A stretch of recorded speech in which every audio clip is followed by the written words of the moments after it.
Well, I guess last week was a misstep on my behalf, because even though I was confident I had done it already, it turns out I had not in fact did it. So, like the British dipshit I am, I shall actually go and do it, and this time I'm fairly confident that it is the last ability that I am missing. Now, on with the video.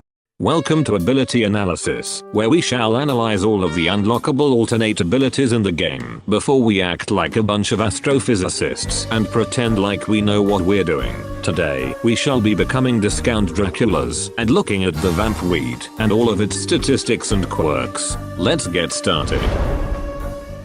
The Vampweed is the alternate ability to the Spikeweed that can only be obtained through purchasing it from Rux. The ability functions exactly the same, in the Chomper planting a Spikeweed at his location, having 100 health, and snaring any zombie that steps into it for 2 seconds, making them immobile and unable to shoot or use abilities. The main difference of the Vampweed, however, is what happens when the zombie actually steps in the Spikeweed. Instead of harming the victim, the Vampweed heals the Chomper who placed it, healing them for a grand total of 40 health per Spikeweed. And if using the Fire Chomper with the Fire upgrade, this becomes 50 health healed per Spikeweed. However, 0 damage is dealt to the victim, though they are still held in place for 2 seconds when they stand in it, and still can be swallowed from any direction. The ability has 2 charges, and up to 4 Vampweeds can be out on the field at any time. Attempting to place a 5th one will replace the oldest existing one. Each charge has a 60-second cooldown,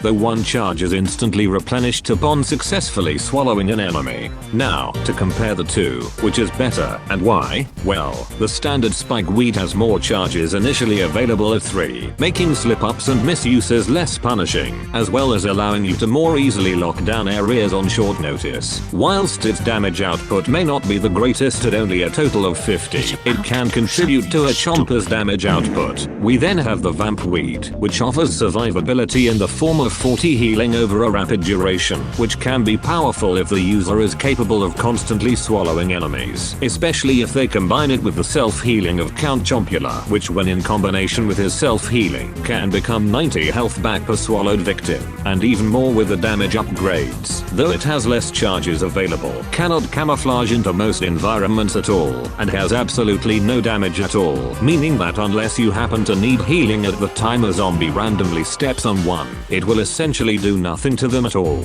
Both abilities can have a maximum of 4 weeds out at any given time, and both abilities have a 60-second cooldown. So, with the comparisons out of the way, which is better at what? Well, if you're wanting a trap that can more easily blend into most map environments, deal damage to enemies that step into it, and have more charges initially available, then the normal Spikeweed is your go-to option. If however, you're wanting a trap that you purely use offensively, want utility in the form of self-sustain over damage, and can constantly swallow enemies to offset the less available charges, then the Vampweed is your go-to option. As for my final verdict, across all scenarios and capabilities, I would have to go with the Vampweed, as its utility of a near-instant 40 self-healing is extremely strong, and when paired with Chompula, can make his ability to self-heal extremely potent, and extend his survivability greatly.